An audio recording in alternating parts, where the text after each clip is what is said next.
हुई जातीय जनगणना की, जिसके अनुसार 100 में से 82 लोग हिंदू हैं, तो वहीं 100 में से 17 लोग मुस्लिम हैं। ये बात नीतीश कुमार ने जातीय जनगणना के तहत क्लियर कर दी है। और आज छत्तीसगढ़ में प्रधानमंत्री नरेंद्र मोदी ने कड़ा प्रहार किया। बीजेपी ने तय कर लिया है कि अब कौन सी बात कहां कहनी है, और इसीलिए कहा जा रहा है कि 2024 का एजेंडा आज पीएम ने बयान देने के बाद सेट कर दिया। देखिए रिपोर्ट।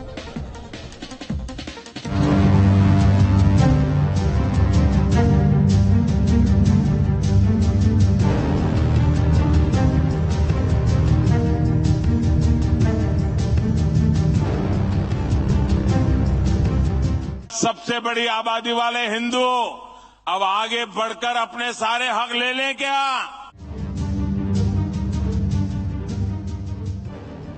चौबीस घंटे पहले तक जातीय जनगणना के आधार पर जो विपक्ष अपनी कॉलर ऊंची करते नहीं थक रहा था, अचानक पीएम मोदी के एक बयान ने पूरे विपक्ष को चारों खाने चित कर दिया है। साथ ही बीजेपी का चुनावी एजेंडा भी सेट कर दिया है, जो आगामी विधानसभा चुनाव में देखने को मिल सकता है और मुमकिन है 2024 के लोकसभा चुनाव तक भी दिख जाए। पीएम का पूरा बयान कुछ देर बाद सुनिएगा। पहले बिहार की जातीय जनगणना का सार समझ लीजिए। बिहार में 100 लोगों में करीब 82 लोग हिंदू हैं। बिहार में 100 लोगों में करीब 17 लोग मुस्लिम हैं। बिहार के सीएम नीतीश कुमार से लेकर लालू यादव तक जातीय जनगणना के इन आंकड़ों को मास्टर स्ट्रोक बता रहे थे, मगर प्रधानमंत्री नरेंद्र मोदी ने इसके जवाब में छत्तीसगढ़ की चुनावी रैली में जो कहा, उसने चुनाव में एक नया समीकरण सेट कर दिया है। कांग्रेस कह रही है कि आबादी तय करेगी कि पहला हक किसका होगा, यानी क्या अब अल्पसंख्यकों का हक कांग्रेस कम करना चाहती है क्या? जरा कांग्रेस वाले स्पष्टता करें, क्या आबादी के हिसाब से हक मिलेगा क्या? तो क्या अल्पसंख्यकों को कांग्रेस हटाना चाहती है क्या? तो क्या सबसे बड़ी आबादी वाले हिंदू अब आगे बढ़कर अपने सारे हक ले लें क्या? पिछले कुछ दिनों से विपक्ष जिस तरह से आबादी के हिसाब से हिस्सेदारी की बात दोहरा रहा है, वो पीएम के बयान के बाद विपक्ष के गले की फांस बन सकता है, क्योंकि देश में करीब 80% हिंदू हैं, तो क्या आबादी के हिसाब से हिस्सेदारी का बंटवारा विपक्ष को मंजूर होगा? दरअसल ये पूरी लड़ाई 2024 के लिए लड़ी जा रही है। सेंटर है ओबीसी वोट बैंक, जिसकी आबादी करीब 41% से 52% तक बताई जाती है। अब एक नजर डालिए पीएम मोदी के ट्रैक रिकॉर्ड पर। 2014 में बीजेपी को पूरे देश में 34% पिछड़ा वोट मिला था।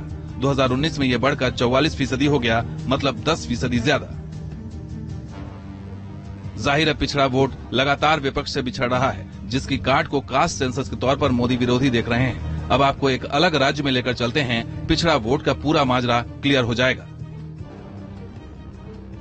हरियाणा में जाट करीब 25% हैं। बीजेपी ने यहां सीएम गैर जाट को बनाया है। मनोहर लाल खट्टर ओबीसी से आते हैं। जिस तरह से बिहार में 14% यादव हैं, लालू यादव उसकी अगुवाई करते हैं, वैसे ही हरियाणा में जाट वोटर हैं। लेकिन बीजेपी हरियाणा में अलग पैटर्न पर चुनाव लड़ती है। हरियाणा में बीजेपी का ये फॉर्मूला हिट है। इसके पीछे की बड़ी वजह भी समझ लीजिए।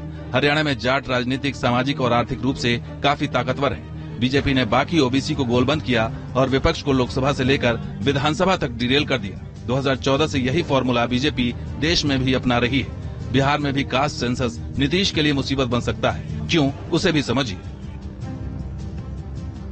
बिहार में पिछड़ा वर्ग 27.12% है, जिसमें यादव और कुर्मी दोनों हैं। एक नीतीश का वोट बैंक है, एक लालू यादव का कोर वोटर है। अति पिछड़ा 36.01% है, जो बेहद ही कमजोर है। हरियाणा और पूरे देश की तरफ बीजेपी का फोकस इसी बड़ी आबादी पर है, जो सामाजिक, राजनीतिक और आर्थिक तौर पर काफी पीछे है। दरअसल जातियों की ये पूरी लड़ाई सत्ता संघर्ष की है। हरियाणा में जहां जाट कांग्रेस पर ज्यादा जोर देते हैं, वहीं पश्चिमी यूपी के जाट बीजेपी को पसंद करते हैं। उसका नतीजा ही रहा कि 2022 के विधानसभा चुनाव में कुल 15 जाट विधायक चुनाव जीते। बीजेपी से 8 तो समाजवादी पार्टी और आरएलडी गठबंधन से 7, मतलब जयंत चौधरी के होने के बाद भी जाटों का भरोसा पीएम मोदी और बीजेपी पर है। अब सवाल यही है कि 2024 में क्या होगा। ओबीसी 2014 और 2019 की तरह मोदी पर भरोसा करें।